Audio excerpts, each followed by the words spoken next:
Bueno, el día de hoy yo sé que me equivoqué porque había dicho que hoy iba a ser neuraxial en pediatría, pero no sé por qué tenía la idea de que hoy era fluidoterapia, así que esta es la que preparé, pero igual no importa.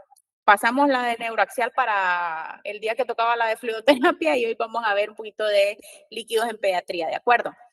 Em, Bien, para empezar, yo sé que durante muchos, muchos años hemos aprendido, ¿verdad? Todos nos han enseñado que la fluidoterapia realmente consiste, ¿verdad? En corregir o calcular, ¿verdad? El mantenimiento, corregir el ayuno, reponer las pérdidas, administrar bolos eh, cuando aparece hipotensión, ¿verdad? Hoy sabemos que realmente eso es eh, casi que decir algo bien simple, ¿verdad? Suena súper fácil, pero realmente no es así. Recordemos que cada cosa que administramos es realmente un fármaco, ¿verdad? Tiene sus indicaciones, contraindicaciones, efectos adversos, también una duración limitada de su beneficio. El verdadero objetivo de la fluidoterapia realmente no es solo administrar líquidos por administrar líquidos. El objetivo es siempre optimizar la perfusión tisular, ¿verdad? Y utilizando la menor cantidad posible para no provocar, pues, los efectos adversos que esta provoca cuando se utiliza en cantidades no adecuadas.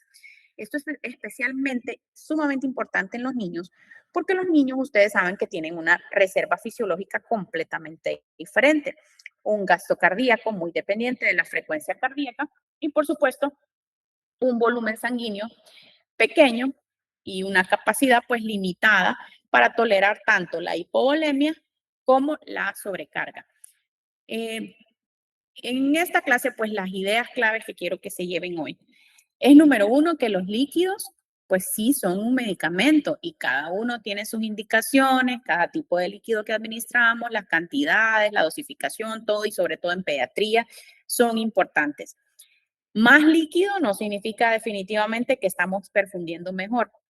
El objetivo siempre es mejorar perfusión y no solo el volumen, y que siempre la fisiología y la terapia debe ser dirigida individualizada, por supuesto. Esa es una palabra que ahora se utiliza muchísimo, ¿verdad? Casi que está trillada, pero es que es la verdad. A veces esperamos una receta de cocina, sin embargo, es bien difícil dar una receta de cocina porque cada caso es completamente diferente y yo sé que eso ustedes lo saben porque cada día se enfrentan con casos totalmente diferentes. Pues entonces quiero preguntarles, ¿creen ustedes que la fluidoterapia ha cambiado durante los últimos, ¿qué? 15, 20 años o seguimos igual? Em, pues la verdad es que seguimos, yo siento que seguimos igual, aunque realmente las cosas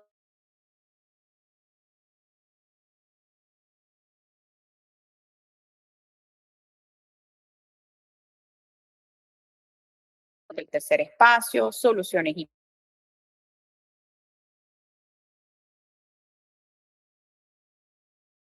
algunos solamente como inicialmente y luego ya se cambian las terapias, pero es importante que ustedes sepan que muchas cosas han ido evolucionando. Y antes de entrar en fórmulas y tipos de soluciones, quiero que hagan como una fotografía completa, ¿verdad?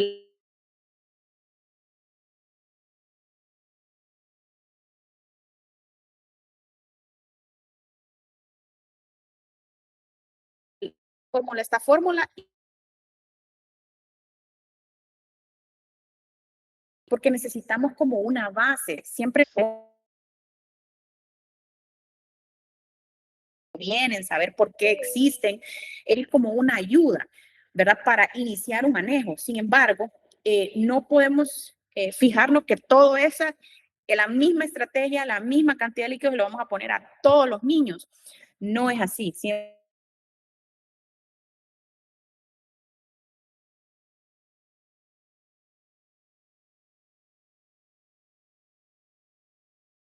de ser simplemente agua con electrolitos,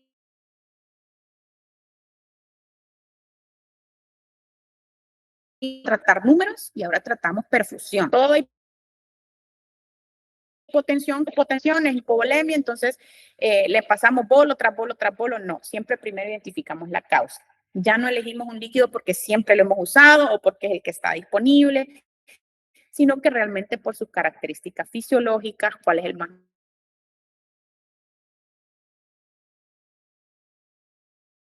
que ya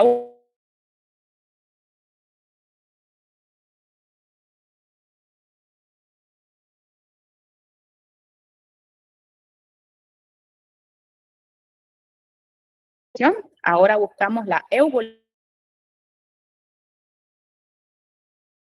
Entonces, si cambiamos definitivamente este chip, ¿verdad? También obviamente tenía que cambiar los tipos de soluciones intravenosas que también han ido evolucionando con el tiempo. Antes pues solo había un tipo de solución, ahora tenemos muchísimas tipos de soluciones comerciales. Obviamente no todas las tenemos disponibles en nuestro país, pero sí ustedes tienen que saber que existen, ¿verdad? Y sobre todo saber que no todos los cristaloides son iguales y entender que las diferencias, por supuesto, explican muchas de las complicaciones que podemos tener en el postoperatorio. Por eso es importante, por supuesto, conocer cada una de ellas, que yo sé que, pues, este cuadrito, sé que lo manejan bien porque es de las primeras cosas que uno en anestesia le empiezan a enseñar, ¿no? Entonces, yo estoy segurísima que ustedes esta tablita la manejan al 100. Entonces, primero, tenemos que saber, ¿verdad?, que nuestras soluciones las tenemos que basar siempre en lo que es el plasma, ¿verdad? Sabemos que el plasma tiene una composición específica, ¿verdad? Que tiene un sodio alrededor de 140, un cloro alrededor del 100, bicarbonato como buffer, una osmolaridad del 7.4, etcétera, etcétera. Entonces, obviamente, mientras la solución se parezca más al plasma, pues obviamente mejor va a ser un mejor perfil y menor alteración metabólica va a tener. Ya sabemos que el salino hace mucho tiempo se utilizaba como la primera elección eh, de líquido tanto para reanimación, incluso creo, si mal no recuerdo, hasta en los BLS, en los ACLS le enseñaban como que era el primer, la parte de trauma, ¿verdad? Que era la primera elección. Sin embargo, hoy por hoy sabemos que no es así. Sabemos que pues contiene bastante sodio, bastante cloruro, y durante años pensamos que el salino, que era una solución fisiológica simplemente porque era isotónica, pero hoy sabemos que lo isotónico no necesariamente significa fisiológico. Cuando administramos grandes volúmenes de salino, ya sabemos que aumentamos la carga de cloro, disminuye la diferencia iónica, favorecemos lo que es la acidosis metabólica hiperclorémica. Además, la hipercloremia produce también vasoconstricción de la arteriola aferente renal y puede disminuir el flujo renal. Lo que puede hacer es más bien hacer que disminuya la diuresis y más bien ocasionar el efecto contrario a lo que queremos, ¿verdad? Más bien nos puede dematizar el paciente, etcétera. Entonces, todo esto hizo que cambiara la cuestión de pensar que la solución salina era lo mejor. Ya sabemos que eso pues no es así. Tampoco significa que hay que satanizar al salino, ¿verdad? O que este esté prohibido, o que esté mal, o que no lo debamos usar. No, sigue teniendo, por supuesto, sus indicaciones muy específicas, pero definitivamente dejó de ser la solución que por defecto utilizamos.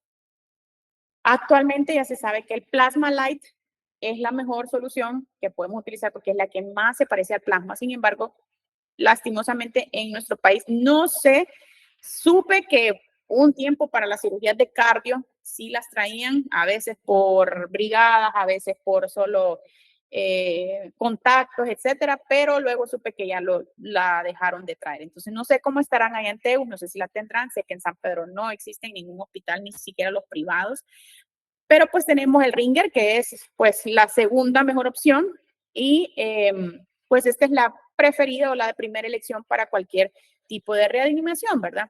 Actualmente constituye pues la primera elección para la mayoría de los pacientes durante el perioperatorio, ¿verdad? En cuanto a las hipotónicas, tenemos que hacer una distinción bien importante, ¿verdad? Porque las hipotónicas en pediatría sí tienen un uso en el contexto, sobre todo postoperatorio. Históricamente se utilizaron como líquidos de mantenimiento, porque su composición intenta aproximarse a las pérdidas fisiológicas de agua y electrolitos que describió Holiday Cigar. Entonces, este buscaba, por supuesto, cubrir esos requerimientos metabólicos en reposo, ¿verdad?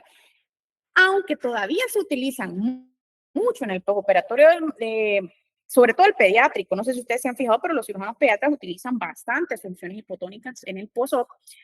Ya incluso algunas recomendaciones y guías, la mayoría han cambiado, ya sea la Asociación Americana de Pediatría, la NICE, la CPS, todas ya están sugiriendo mejor utilizar soluciones isotónicas para mantenimiento en la mayoría de los niños hospitalizados. Pero siempre las hipotónicas se sigue utilizando de manera bien rutinaria.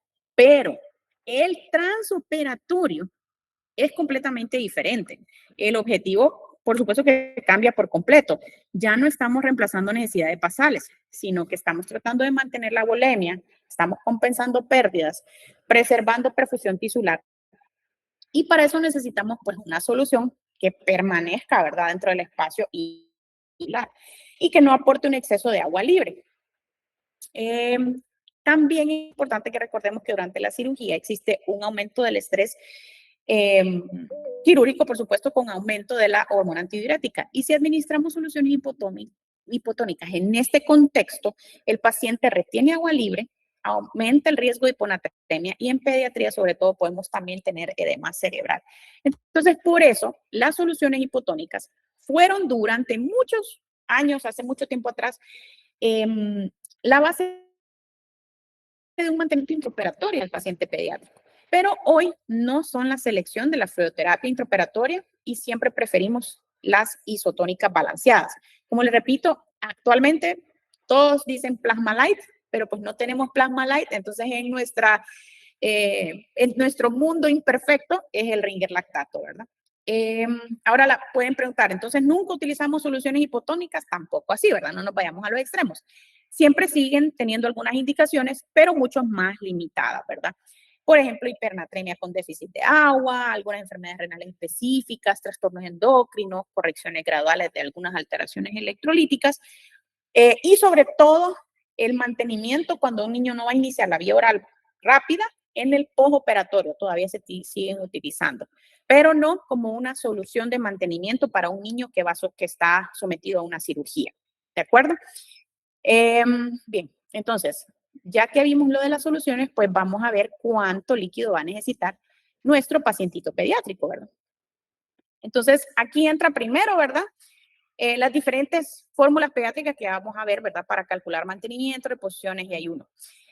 Durante décadas, por supuesto, respondimos a esta pregunta con la fórmula de Holiday Cigar, ¿verdad? Por supuesto, la fórmula de Holiday Cigar desde 1957, pues la famosa regla, ¿verdad? Que después la adaptaron al 421. La de Holiday Cigar da los ml por kilo por día y la 421 es exactamente pues la misma, nada más que da los ml por kilo por hora, ¿verdad? Eh, Ellos publicaron pues los requerimientos diarios de agua basándose en un gasto energético en niños sanos, ¿de acuerdo?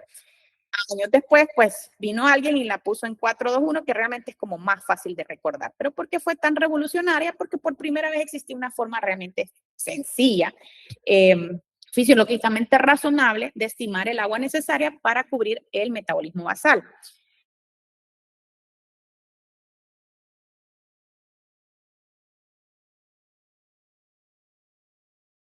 Obviamente sin todo el estrés y sin todas las alteraciones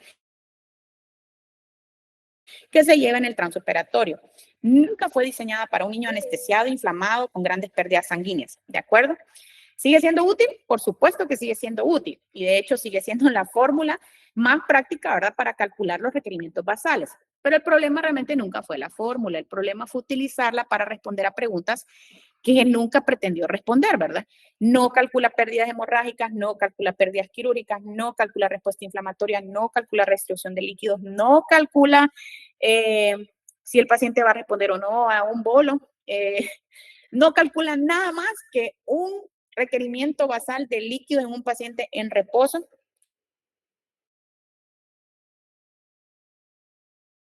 y no bajo la siguiente anestesiado, ¿de acuerdo? ¿Cuáles son las limitaciones? Diseñada para niños sanos, no considera pacientes obesos ni sobrepeso, no considera el estrés quirúrgico, no sustituye jamás una valoración hemodinámica ni cualquier otra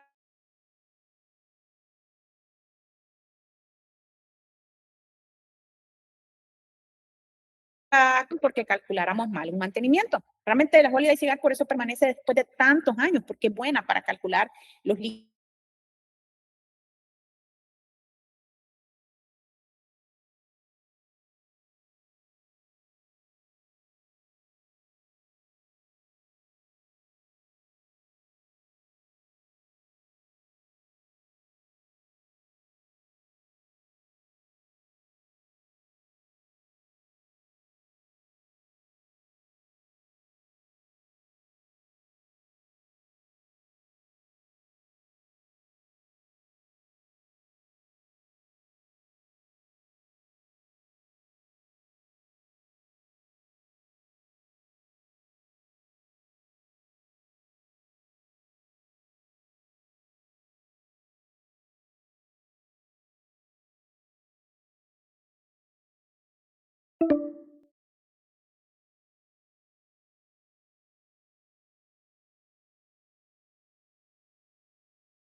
Gracias, doctor.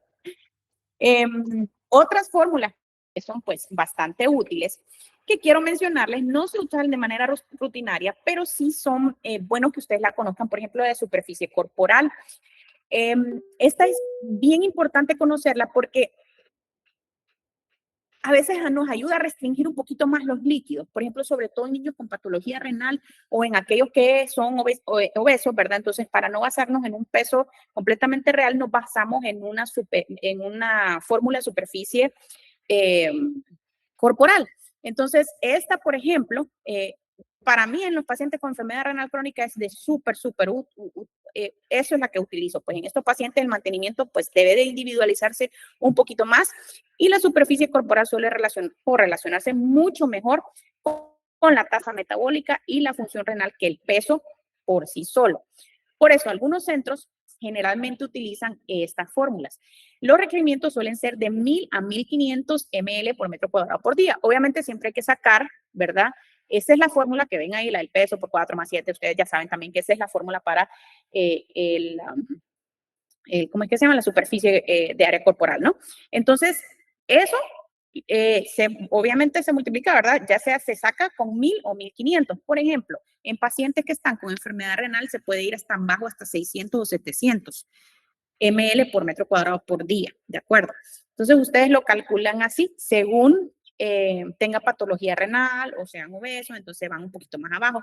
Para un niño normal, generalmente andan entre 1500 a 1700 ml por metro cuadrado por día.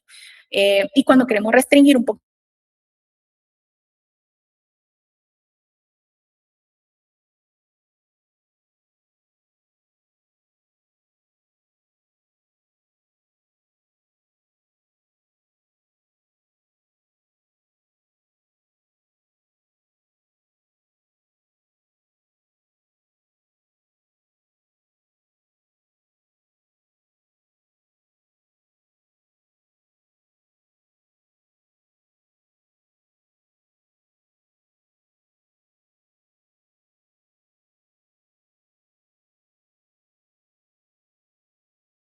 sacado por Holiday Cigar por las horas de ayuno, si fueron 4, 6, 8, lo que fuera, ¿verdad?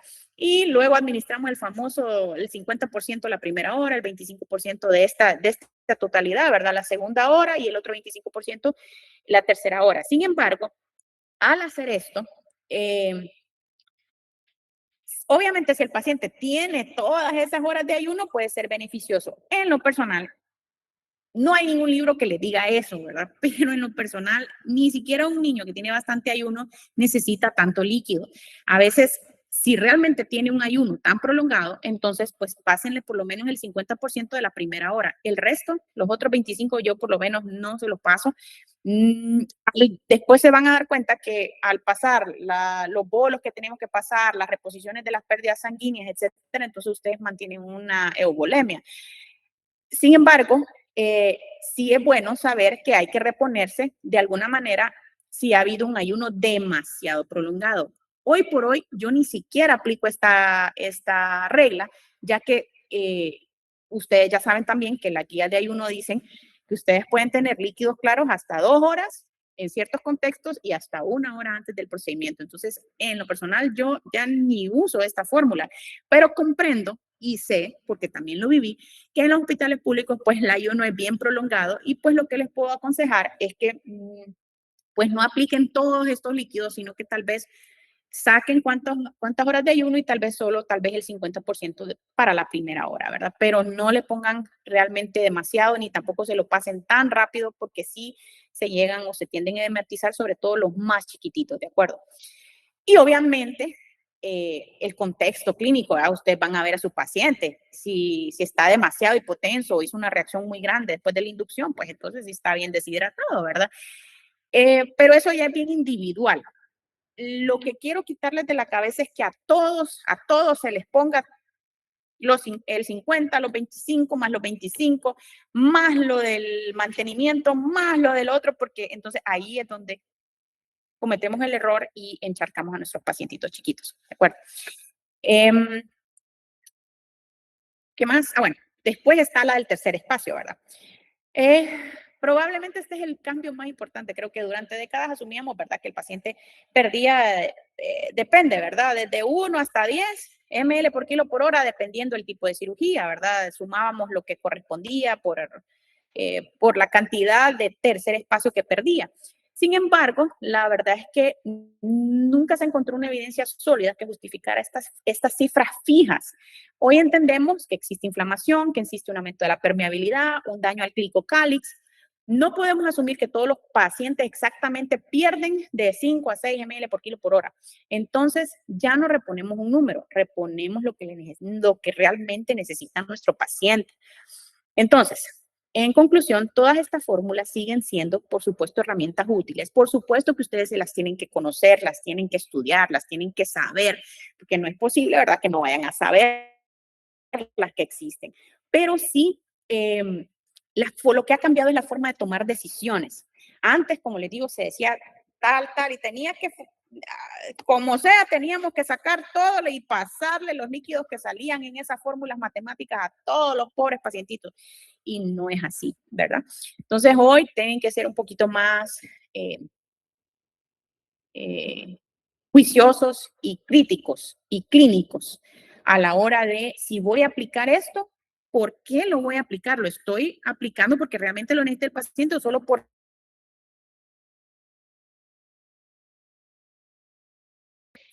la fórmula? Hablamos, por supuesto, de una fluidoterapia guiada por fórmulas a una fluidoterapia, obviamente, guiada por objetivos. ¿De acuerdo? Por supuesto, también que es importante recordar que también tenemos que un momento llegamos en que ya ningún cristaloide puede sustituir lo que realmente está perdiendo el paciente, ¿verdad? Eh, por eso, el primer dato que debemos conocer en cualquier cirugía pediátrica es el volumen sanguíneo estimado. Esto estoy también segurita porque es de las primeras cosas que se aprenden en anestesia, sobre todo cuando los R2, ¿verdad?, que entran a cirugía y anestesia pediátrica, que tienen que saber, ¿verdad?, cuál es el volumen sanguíneo estimado para las diferentes edades, que en los prematuros es de 90 a 100, que en los recién nacidos de 80 a 90, de lactantes 75 a 80, niños mayores 70 a 75, etcétera, etcétera, ¿verdad? Porque obviamente perder 100 ml de sangre no es lo mismo para un adolescente, que prácticamente puede significar absolutamente nada, a un pacientito, un lactante de 5 kilos que acaba de perder cerca del como 25% del volumen sanguíneo. Entonces, siempre la fórmula, por supuesto, de las máximas pérdidas sanguíneas permitida, es esta sí sumamente útil, siempre sacarla cada vez que van a cirugía. Es importante saber, no significa que automáticamente transfundiremos al llegar a esta cifra, por supuesto que no.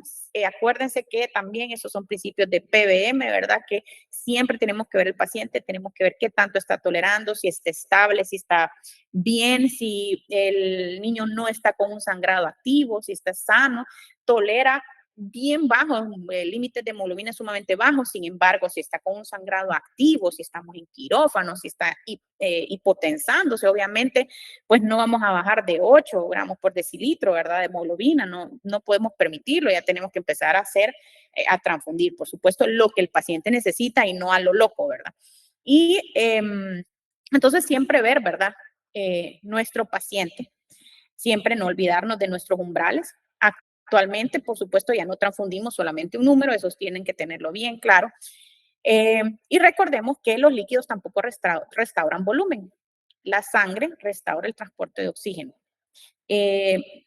Perdón, los líquidos pueden restaurar hasta cierto punto volumen, pero no nos van a restaurar el oxígeno que la sangre nos va a proporcionar, ¿no? El transporte.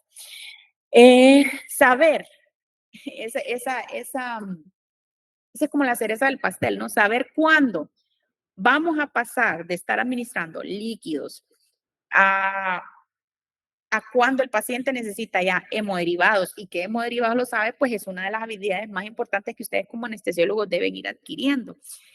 Yo creo que todos queremos que nos den una fórmula mágica, ¿verdad? En donde diga, haga esto, después al llegar a esto, haga esto, pero cada paciente, como les digo, es diferente.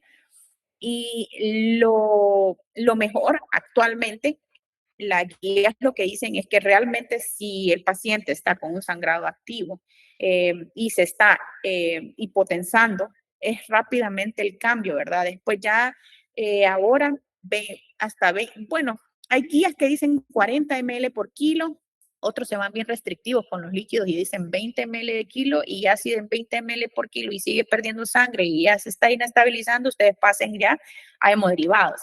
Pero todo depende, como les digo, depende de cómo esté el paciente, depende de en qué contexto estemos.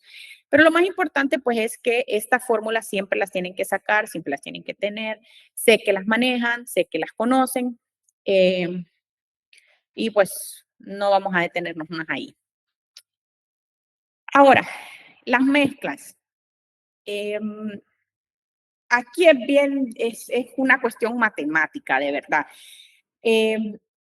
Muchos hospitales, especialmente en Latinoamérica, se preparan las mezclas, o sea, nosotros como anestesiólogos pediatras preparamos las mezclas. En otros, incluso pues, donde yo me preparé, había un hospital donde tenemos que preparar nosotros para el postoperatorio y en otro no, lo preparaban los de cirugía pediátrica. Cada hospital tiene su protocolo institucional, pero es importante que ustedes conozcan la base de cómo se hacen. Esta es una fórmula, por ejemplo, generalmente basada en enfermería, porque enfermería calcula todo lo que, y también pediatría, ¿verdad? Todo lo que ocupa el niño durante el día, ¿verdad? Lo más importante es que ellos lo que hacen es, primero eligen una solución base, ¿sí? La, por lo menos en México, cuando se utilizaba agua estéril con glucosa, lo preparaba alguien especial en farmacia. Aquí, no sé, yo creo que sí se preparan, agarran agua estéril y combinan con el dextrosado. No sé si tendrán un lugar especial donde prepararlos, pero sí se puede, ¿verdad? Sí se puede preparar la fórmula según las necesidades de glucosa, según las necesidades de sodio, de cloro, de potasio. ¿Y cómo se saca eso? Lo que usted le va a pasar de líquidos lo va a calcular según Holiday Cigar. Saca cuánto por el kilo de peso y líquido de mantenimiento, y eso le va a dar los ml por hora. Eso va a ser el líquido. Ahora, los requerimientos de sodio, de potasio, de clorio se calculan cada uno según el peso del niño por requerimiento por día. Es decir, si sodio, si usted escoge si le va a dar 3 a 4 mil equivalentes por kilo por día, potasio, si van a ser 2 o 4 mil equivalentes por día, etcétera, ¿verdad? Luego, obviamente, la conversión clave, ¿verdad? Que si ustedes tienen que saber 1 ml del sodio que están utilizando, cuántos ml equivalentes equivale a eso para poder hacer la mezcla.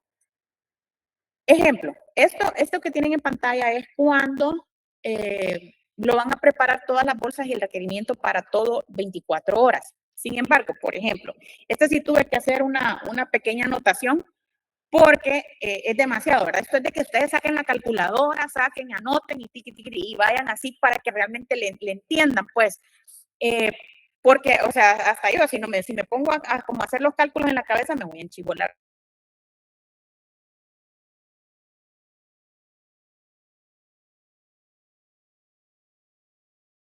Como yo, porque hay gente que es muy buena en matemáticas y admiro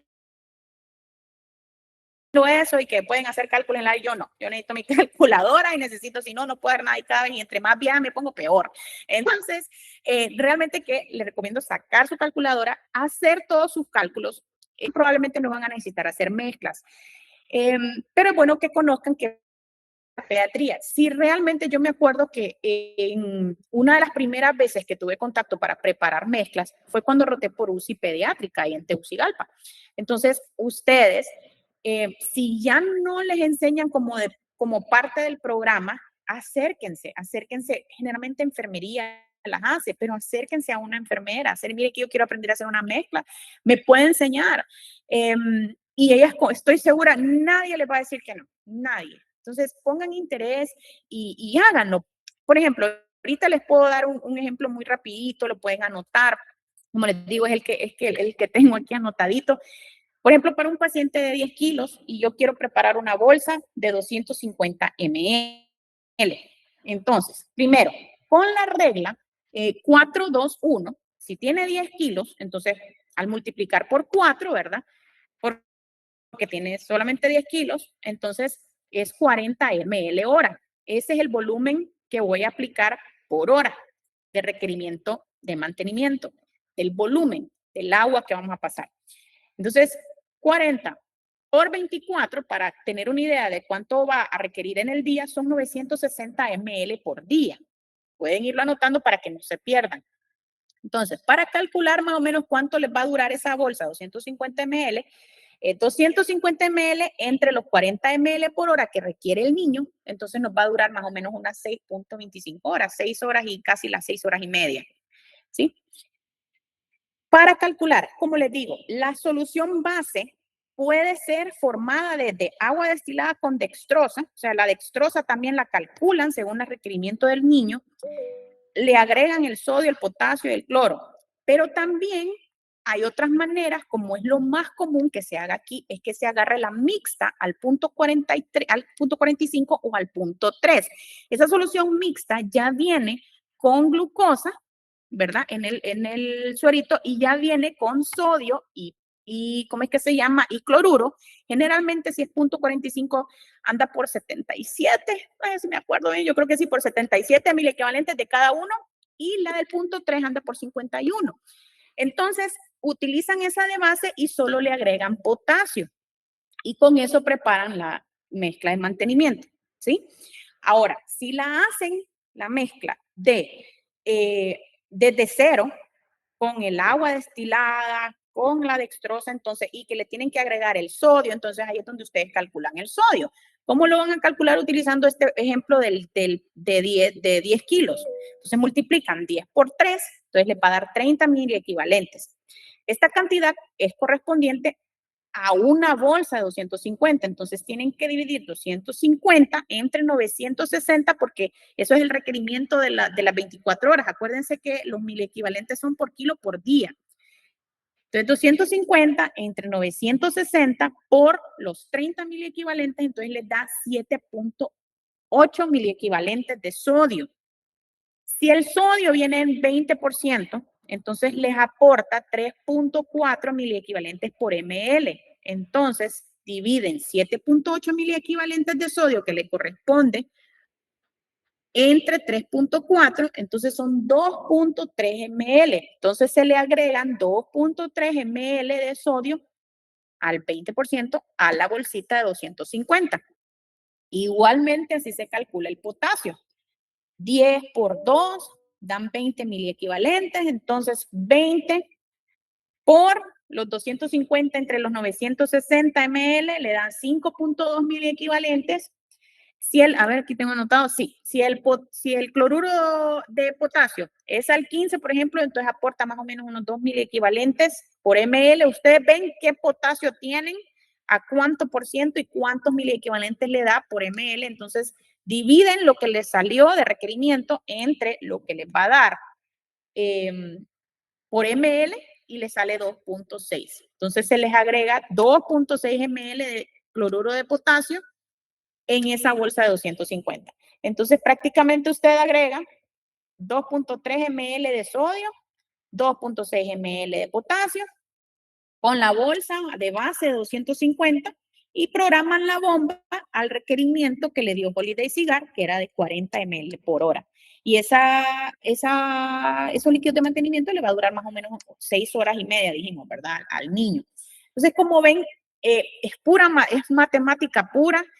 Solo es, detenerse en esto sería como, ya nos tomaríamos, a ver, más. Pero solo es de que ustedes se pongan a hacer los cálculos matemáticos. Lo que tienen que saber es que la base puede ser ya sea un mixto al punto 3 o un mixto al punto 45, puede ser agua destilada combinada con dextrosa, pero esto sí requiere una preparación como más específica. No sé si los de pediatría siguen haciéndolo así o como en México ya no, eso lo hace farmacia. Y después el resto que quieren agregar solo lo hacen sacando los cálculos matemáticos de cuántos miliequivalentes de sodio le quieren aportar al niño, de potasio, y haciendo las conversiones. Entonces, cualquiera de ustedes las puede calcular, pero lo más común, como les digo, es que generalmente utilicen mixtos al punto 3 o al punto 45, y como eso ya tienen sodio, cloruro y dextrosa, solo le agregan el potasio que le van a administrar durante el día. Reglas importantes que quiero que nos recordemos. Hasta ahora hemos respondido a 3 preguntas. ¿Qué solución elegir? ¿Cuánto administrar? Y cómo preparar correctamente la mezcla, ¿verdad? Pero una buena preparación no garantiza que la fluidoterapia sea segura si olvidamos algunas reglas sumamente fundamentales. Número 1, la glucosa. Empecemos por ahí, porque durante muchos años era como casi automático de ponerle una infusión de glucosa, sobre todo a los niños pequeños, ¿verdad? Porque obviamente la lógica parecía bien razonable. Los niños tienen menos reserva de glucógeno, si están en ayuno, que podrían desarrollar hipoglicemia. Entonces, esa era una lógica fisiológica bastante buena. El problema es que el paciente anestesiado ya no está en condiciones normales y peor, sometido a un estrés quirúrgico. Recordemos que el estrés quirúrgico aumenta las catecolaminas, el cortisol, el glucagón, el hormona de crecimiento, Entonces, todo eso incrementa, por supuesto, la producción de hepática de glucosa y genera resistencia a la insulina. Entonces, la mayoría de los niños, no sé si ustedes se han fijado, realmente están hiperglicémicos durante la cirugía. Entonces, es muy rara la ocasión en la que se necesite administrar infusiones de glucosa. Por supuesto que existen algunas excepciones, como aquellos prematuritos extremos, neonatos de las primeras 24 o 48 horas, hijos de madres diabéticas, trastornos del metabolismo específicos, nutriciones parenterales prolongadas, ayunos prolongados, entonces pacientes desnutridos, ¿verdad? Todas estas excepciones, pero sin embargo no se le administra glucosa de manera rutinaria a ningún paciente. Generalmente, cuando administramos la glucosa, no se administra como antes, que se administraba unos porcentajes bien altos. Ahora realmente, yo en lo particular me voy al 1%, pero hay un rango desde el 1 hasta el 2.5% de las concentraciones y la dosis generalmente va de 1 hasta 10 miligramos por kilo minuto, pero yo jamás he usado más de 6 miligramos por kilo minuto. Y recordar que siempre se debe monitorizar la glucosa cada cierto tiempo, ¿verdad? O sea, cada hora o cada 2 horas tienen que estar monitorizando. Después, bueno, antes de entrar ahí, la cuestión de la nutrición parenteral. ¿Qué problema? Yo no sé por qué nunca, bueno, por lo menos a mí en la residencia nunca me aclararon las cosas bien, hasta después. Pero sí les quiero aclarar a ustedes. La NPT, el anestesiólogo prefiere, por supuesto, no administrarla durante la cirugía. ¿Por qué? Porque la NPT es concentrada en lípidos, concentrada en glucosa, probablemente se esté administrando por la vía de acceso venoso central, por donde nosotros administramos sangre, por donde nosotros administramos aminas, por donde nosotros administramos otros líquidos que a veces no son compatibles con la NPT, etcétera, etcétera, etcétera. Sin embargo, tenemos que saber que si la vamos a suspender, es ahí donde nosotros tenemos que, sobre todo en aquellos pacientes que dependen muchísimo de la NPT o tienen una NPT muy prolongada, entonces tenemos que poner una infusión de glucosa. Entonces ahí es donde nosotros tenemos que suplir todas esas necesidades metabólicas y calóricas de ese niño y colocarle la infusión de glucosa si vamos a suspenderla. Si es una cirugía generalmente corta, menor de 2 a 3 horas, se prefiere, por lo menos los anestesiólogos pediatras la suspendemos y ponemos la infusión de glucosa y inmediatamente al terminar la conectamos otra vez la NPT y suspendemos la infusión de glucosa. Cuando son cirugías sumamente largas, cirugías complejas de más de 6 horas, etcétera, etcétera, se prefiere dejar. ¿Por qué? Porque vamos a inestabilizar más a ese paciente, le vamos a ocasionar pues ese corte, ¿verdad? Que generalmente cuando se suspende abruptamente lo que causa es una hipoglicemia de rebote en un paciente que ya está acostumbrado a recibir esa NPT. Entonces, hay 2 caminos, pues se puede suspender, pero tienen que ponerle una infusión de glucosa a ese paciente y estar monitorizándolo bien cercanamente. Cada hora estar chequeando esa glucosa. Y generalmente esto se hace en cirugías de menos de 3 horas y que inmediatamente ustedes le vayan a poner esa NPT nuevamente al terminar la cirugía. Cuando es muy prolongada, se prefiere dejar. Y obviamente tiene que ser un acceso central. Ahora, ¿qué es lo mejor? Es decidir en conjunto, tanto con el cirujano pediatra como con el neonatólogo en UCI, como ustedes. Porque sí, porque no, yo prefiero esto, yo prefiero lo otro, y llegar a un consenso entre los servicios, ¿de acuerdo? Pero esa tal vez les aclare un poquito la cuestión, porque a mí siempre me dejaban en la nebulosa, nunca nadie me pudo contestar esa pregunta, así que si alguien la tenía, espero habérselas contestado. Luego, la regla del plasma fresco. Recordar, por favor, el plasma no se debe usar como expansor de volumen. Durante muchos años era frecuente utilizar como expansor de volumen. Hoy sabemos que no es un cristaloide, no es un coloide, es un hemocomponente, cuyo objetivo principal es aportar factores de la coagulación. Administrarlo solo para expandir volumen expone al paciente a riesgos que no tienen sentido. Atralia, atacua, reacciones transfusionales, sobrecarga de volumen. Cuando sí, indicaciones muy claras, obviamente una hemorragia masiva, en donde es parte del protocolo del ratio 1-1-1, en una coagulopatía demostrada con un sangrado o antes de un procedimiento invasivo, déficit específico, ¿verdad? Donde existe un déficit de factores de la coagulación, pero no porque el paciente es hipotenso, no porque tiene albúmina baja, nada que ver, o sea, he escuchado respuestas así, por eso lo digo, se suena ridículo, pero así es, no porque ya sangró bastante, etcétera, ¿de acuerdo? Y siempre recordar que la individuación ha reemplazado totalmente todos los protocolos, ¿verdad? Universales. ¿Cuándo vamos a considerar la albúmina? También, porfa, no poner albúmina solo de rutina, no es como, también se ha utilizado mucho, ¿verdad? En hipovolemias persistentes sí es una parte después de una reanimación inicial adecuada con cristaloides, especialmente cuando se desea limitar la sobrecarga de volumen, pero debemos de recordar que se tiene que utilizar sobre todo en hipoalbuminemias significativas que están asociadas a edema. Solo por tener albuminemia no es justificable. Tiene que tener aparte de eso edema, fuga capilar, dificultad para mantener volumen intravascular documentado. De acuerdo, un síndrome nefrótico, grandes quemaduras, estamos de acuerdo, ¿verdad? Cirugías mayores en pacientes críticos, por ejemplo, en estos grandes quemados, ¿verdad? Y sí se utiliza. Pero en niños, por ejemplo, cuando no usarla jamás tampoco como expansor de volumen de primera línea. No es nuestra primera línea de expansor de volumen, tenemos otras cosas. Para corregir una albúmina baja que no tenga repercusión clínica, como sustituto de una adecuada reanimación con cristaloides, jamás, mucho menos en un traumatismo craneoencefálico, porque ya en estudios SAFE se ha mostrado que hay mayor mortalidad utilizando albúmina en traumatismos craneoencefálicos. Entonces, generalmente hay dos presentaciones, ¿verdad? La del 5, la del 20-25%. En pediatría yo realmente 20 a 25% nunca he usado. Siempre, generalmente, si lo vamos a usar como expansor de volumen, pues lo vamos a utilizar al 5%, ¿verdad?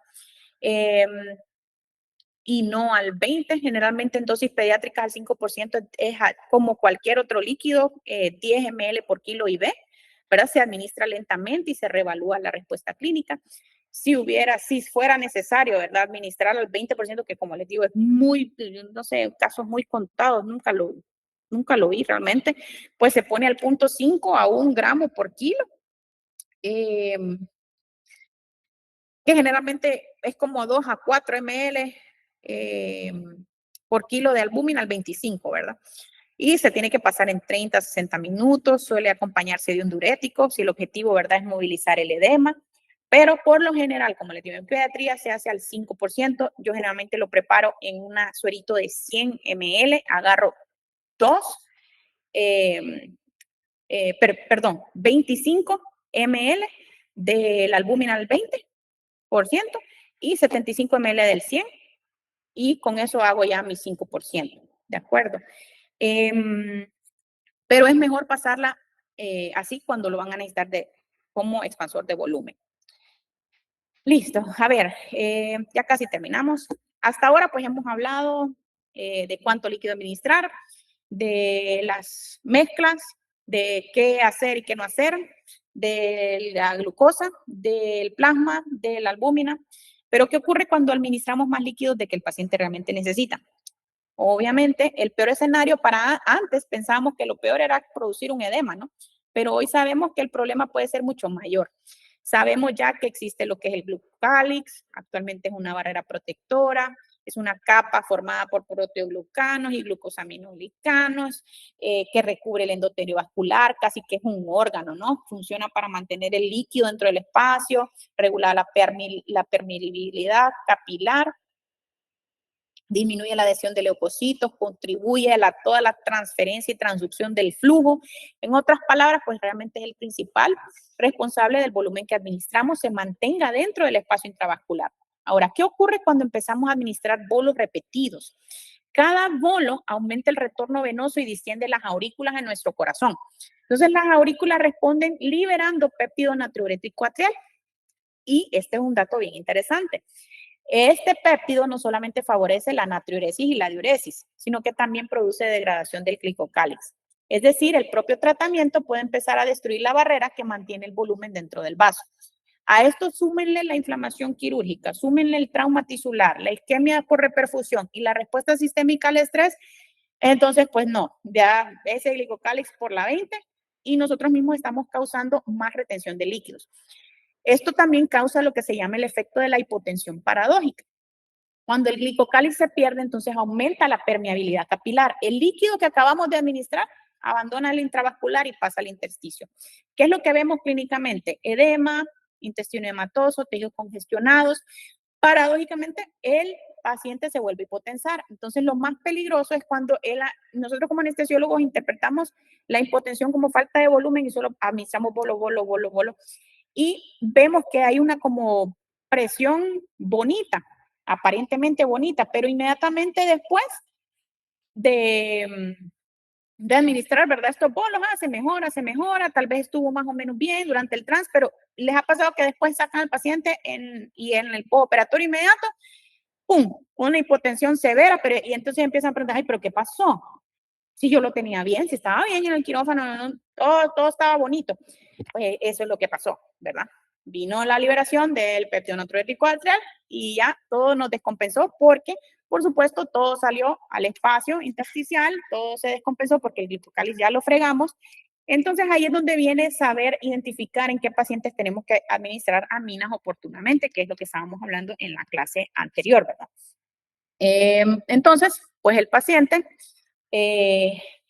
nos puede engañar de esa manera, ¿verdad? Entonces, por eso hoy tenemos que hablar siempre de reanimación dirigida por objetivo, siempre tenemos que estar viendo a lo que vamos también gases arteriales, tenemos que estar viendo, es un conjunto de cosas, ¿verdad? Tenemos que estar vigilando la glucosa, tenemos que estar vigilando el lactato, tenemos que estar viendo nuestro déficit de base. Hablando específicamente, por ejemplo, del déficit de base en cuanto a los líquidos, podríamos decir que nosotros nos tenemos que mantener dentro de un objetivo de -2 a +2. Idealmente, obviamente, queremos mantener ahí, pues, obviamente lo mejor sería 0, pero eso es casi inevitable, ¿verdad? O sea, eso es casi imposible que seamos tan perfectos, pero por lo menos no pasarnos de este límite.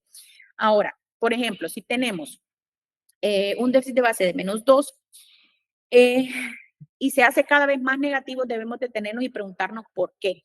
Porque esto puede ser por hipoperfusión tisular, puede ser por shock, por hemorragia, por acidosis láctica, también una acidosis hiperclorémica secundaria que hemos estado administrando mucho salino, insuficiencia renal, etcétera, ¿verdad? Hasta sepsis.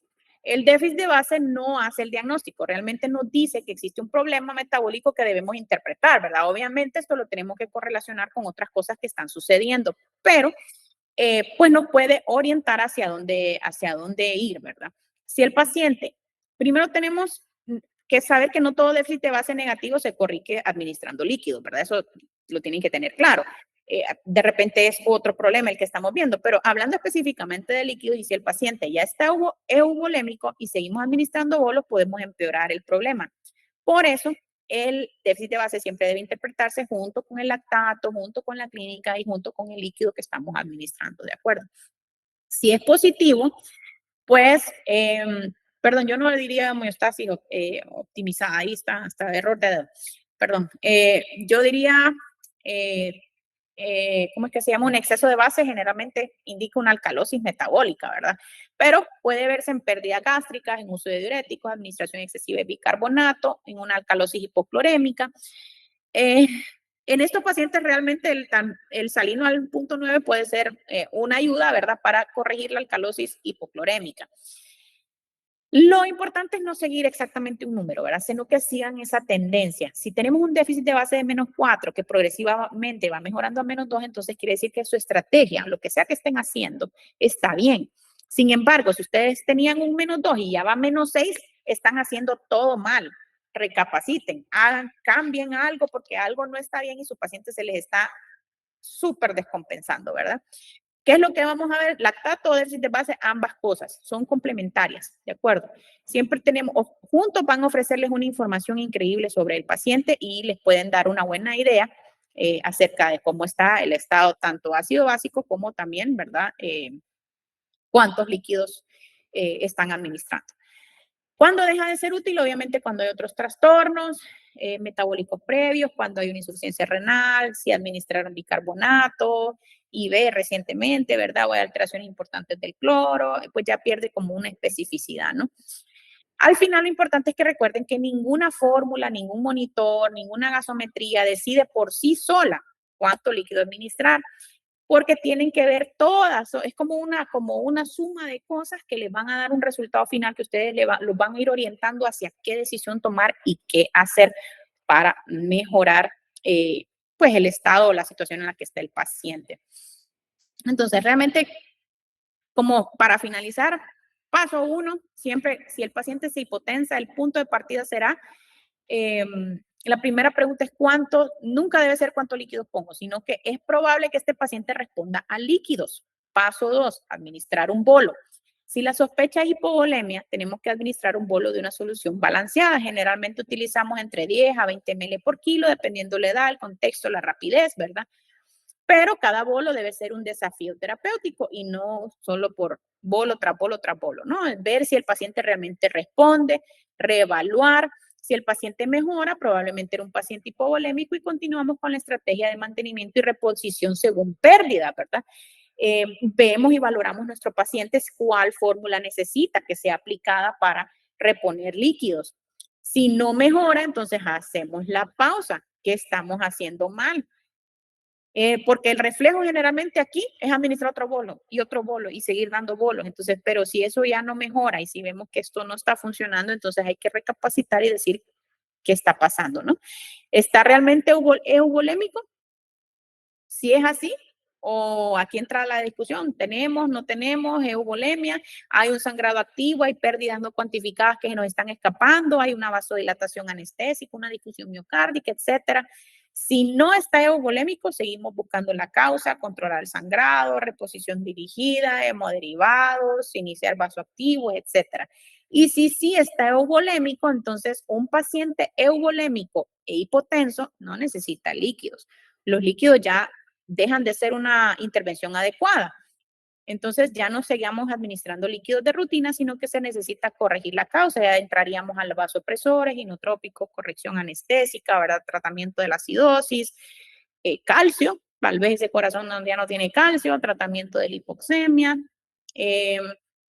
etcétera, ¿verdad?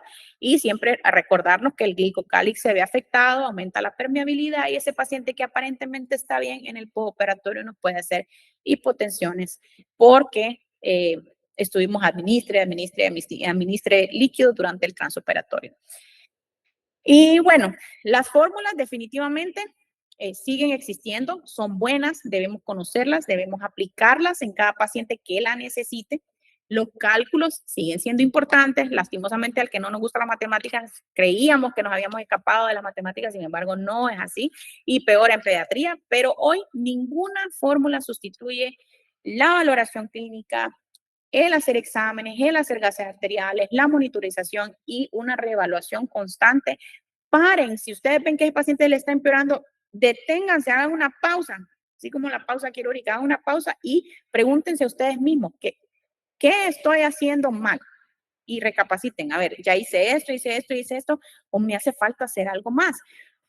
Porque generalmente tenemos como una inercia para seguir haciendo algo, seguir poniendo, guindando otra bolsa de sangre, guindando otra bolsa de líquido, como que lo hacemos en automático.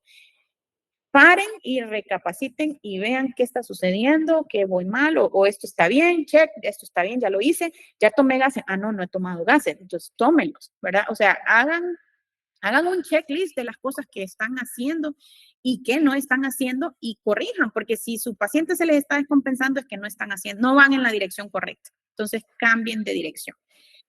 Y bueno, eso era lo que les traía. No sé si tienen preguntas, dudas.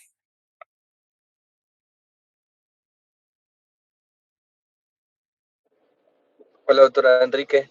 Fíjese, doctora, que justamente esa es una de las dudas que a mí me surgían. Uno es Ujú, el mantenimiento de las mezclas, sobre todo aquí en Tegus, fíjese que aunque el paciente esté en UCIP, sea pediátrico o lactante, casi no usan mezclas en el transporte del paciente, en la UCI pues sí, pero en los neonatitos casi siempre sí los mandan con la mezcla, ¿verdad? ujú. Y una de mis dudas era esa, ¿mantenemos o no la mezcla durante el transoperatorio o la NPT en los pacientitos pediátricos? Porque yo en algún momento leí también que por la mantención, perdón, de la nutrición parenteral, muchas veces por el estrés quirúrgico podemos hiperglicemiar aún más el paciente o perpetuar una acidosis metabólica. Entonces Ujú. me surgía justamente esa duda de la mantenemos o no y hasta qué punto se considera prudente suspenderla, ¿verdad? Eh, Creo que eso, con la explicación que usted nos da, pues eso me queda bastante claro, la verdad. Pero en el paciente críticamente enfermo, usted siempre aconseja mantenerla, ¿verdad?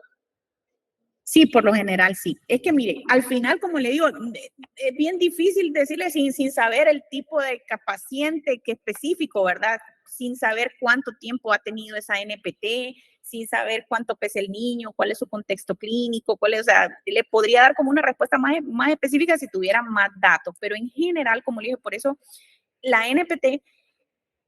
Si, por ejemplo, es un paciente sumamente crítico, ha tenido esa NPT por mucho tiempo, prácticamente dependiente de la NPT, Claro. tiene un requerimiento calórico bastante alto. Si usted le suspende eso de abrupto, lo que va a tener son hipoglicemias bien graves durante el transoperatorio. Usted se va a complicar la existencia si se la suspende. Y más si va a entrar a una cirugía larga de 6 horas, etcétera. Entonces, mejor déjesela.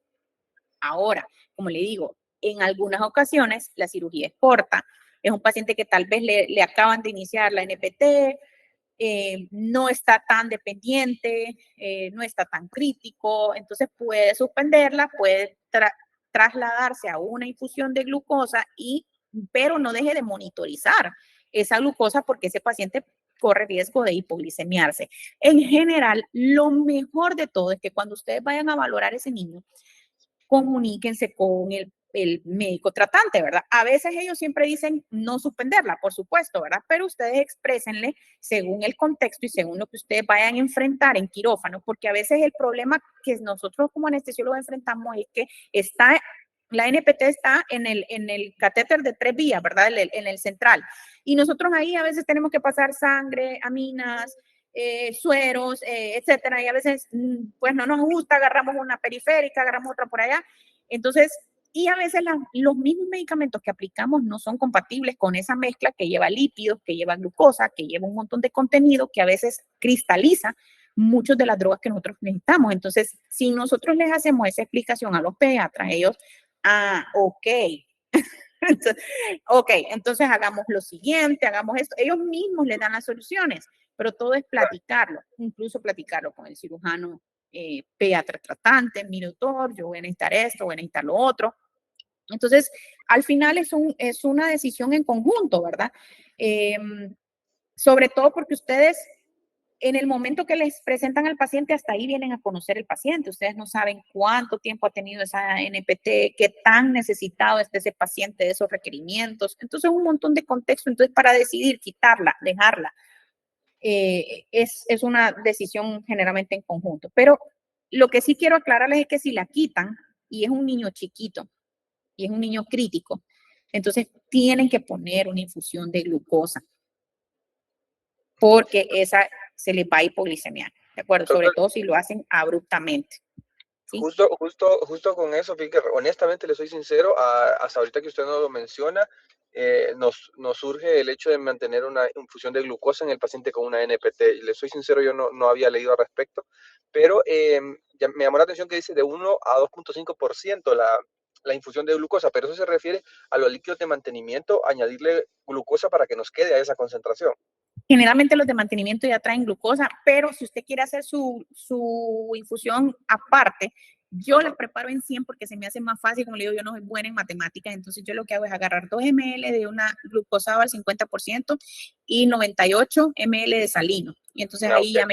ya me queda un glucosado al 1% y se lo paso. Generalmente empiezo bien bajito, de 1 a 2 miligramos por kilo, ¿cómo es que se llama? Por hora, ¿de acuerdo? Okay. Y ya entonces ustedes tienen su infusión de 1% y se lo pasan a lo más bajito. Okay. A la hora o a la media hora, miren esa glucosa cómo está, ¿de acuerdo? A veces vienen con mezclas que ya traen glucosa, entonces ustedes tienen que saber qué es lo que tiene esa mezcla, ¿verdad? Si trae potasio, si trae cloruro, si trae... a veces las mezclas nosotros sí las suspendemos durante el transoperatorio porque nosotros realmente lo que necesitamos es volumen por las pérdidas. Entonces, si usted pasa una infusión de mantenimiento a chorro, acuérdense que lleva potasio, lleva sodio, lleva entonces... Pero no es que no se pueda tener una infusión de mezcla en el trans. Por ejemplo, lo he hecho, si ustedes quieren mantener una mezcla para requerimientos basales, por ejemplo, pero esa vía tiene que quedar como solo para eso y con bomba de infusión. Entonces, esos son sus líquidos de mantenimiento que le van a dar a ese niño. Y por aparte, en el catéter central o en otra vía periférica o en lo que ustedes quieran, le pasan los bolos de Ringer lactato o de sangre o de whatever, ¿verdad? Pero esa vía, si ustedes van a dejar las mezclas como mantenimiento, la tienen que dejar completamente por aparte. Ahí no pueden administrar ni bolos medicamentosos, ni le pueden pasar el chorrito de la mezcla como para pasar volumen. No, pues. Y si ustedes no van a tener ese control o no tienen ese control durante la cirugía, entonces mejor quítenla, ¿verdad? Porque puede suceder ese accidente. Entonces, eso, pero no es que no la pudieran tener, solamente es que existe el peligro de pasar en chorro esa cuestión y debe de tener una bomba de infusión a la cantidad de líquidos de mantenimiento y esos van a ser sus líquidos de mantenimiento. Ustedes tienen que considerar lo que se le está pasando a ese niño para que no vayan a pasarse de los líquidos totales que él necesita, ¿de acuerdo? Sí, creo que esa es una de las aclaraciones que a veces se recomienda no usarla, ¿verdad? Por el cuidado que hay que tener al mantenerlo. Es más que todo por eso, porque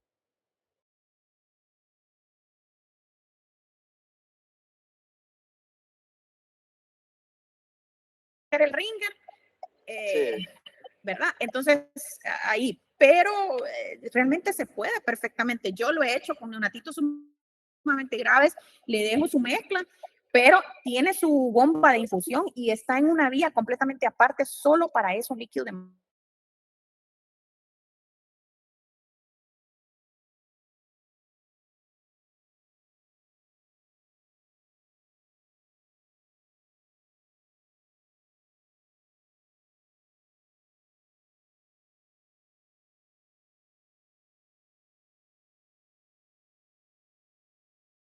¿Alguna otra cosa? Una duda.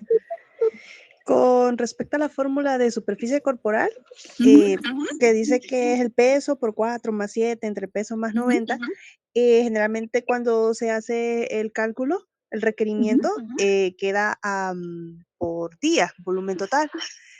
Si nosotros decidimos hacer la reposición en el transoperatorio con esa fórmula, también necesitaríamos hacerlo como que fuera una mezcla, bomba de infusión. En bomba, En generalmente bomba, en bomba, o sea, como le queda como le por queda día, por día, lo divide por 24 horas horas y ya lo y pone ya lo pone ml por hora. ml por hora. Ok. Muchas gracias, doctora.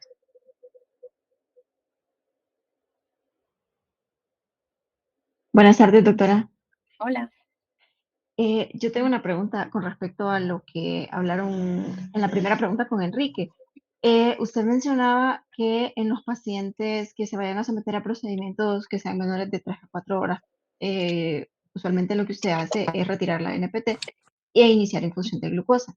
Pero por lo menos dentro de lo que yo he visto, realmente, por lo menos los pacientes que a mí me han tocado, casi realmente no se hace. Quisiera saber, en su experiencia o como usted lo hace en procedimientos que son relativamente cortos, 1, 2 horas, ¿usted suele poner una infusión de glucosa o con la monitorización de la glucosa podría ser? Mire, para que les quede claro, las dos vías son válidas. Por eso es que a veces es bien confuso lo de la NPT, porque las dos vías son válidas. Es válido que usted la deje, es muy válido, que la puede dejar, no hay ningún inconveniente. De acuerdo, puede dejarla. Y de hecho, es lo que más recomiendan para no inestabilizar ese paciente en cuanto a metabólicamente, ¿sí? Entonces usted la puede dejar, no hay ningún problema. Si decide quitarla, lo único que usted tiene que tener presente es que tiene que poner una infusión de glucosa. Independientemente si es cirugía corta, si es cirugía larga, si usted va a decidir quitarla, tiene que poner una infusión de glucosa y vigilar estrechamente a ese paciente por hipoglicemias, ¿sí? Entonces, precisamente para no complicar esa parte, muchas veces se deja. ¿De acuerdo? El problema es ese que nos utiliza una de las vías de los accesos centrales, ¿verdad? Entonces uno tiene que pensar, ¿me voy a complicar o me voy a facilitar la existencia si la dejo o la quito? Simplemente es eso. Y si usted la va a quitar, tiene que tomar una decisión en cuanto a colocar un reemplazo, porque ese paciente está dependiente metabólicamente de requerimientos calóricos bien altos. Por eso le pusieron la NPT. O está desnutrido o tiene alguna cuestión. Entonces, por eso, yo les sugiero, mi mejor recomendación es que pregunten, hagan, o sea, vayan a conocer su paciente, platíquenlo, ustedes analicen su caso, si es un caso que va a ser de muchas horas, de mucha transfusión, de mucha cuestión, que ustedes van a necesitar su central, que no tienen otro acceso de vía, entonces de repente platicar con el pediatra y decirle qué posibilidades hay que suspendamos la NPT y le pongamos una infusión de glucosa en vez de mantenerla, entonces el mismo pediatra les va a decir, no, mira, es que lo que pasa es que, pucha, tiene unos requerimientos calóricos, te va a descompensar, o bueno, él mismo le va a decir cómo está el paciente, si lo puede tolerar, no lo puede tolerar. Entonces ahí ustedes ya piensen en adelantado y dicen, bueno, voy a tener ocupada aquí, mejor tengo otra periférica o tengo una pico, ¿verdad? Las dos vías son válidas, solamente que tengan presente que si le quitan la NPT, tienen que poner una infusión de glucosa y vigilar la glucosa. ¿De acuerdo? Gracias, doctora.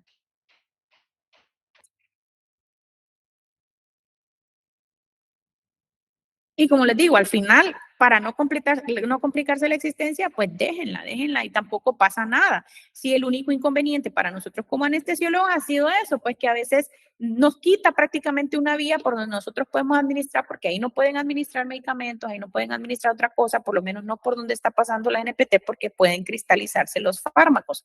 No todas las fórmulas, no todos los fármacos son compatibles con la NPT. ¿De acuerdo? ¿Alguna otra pregunta?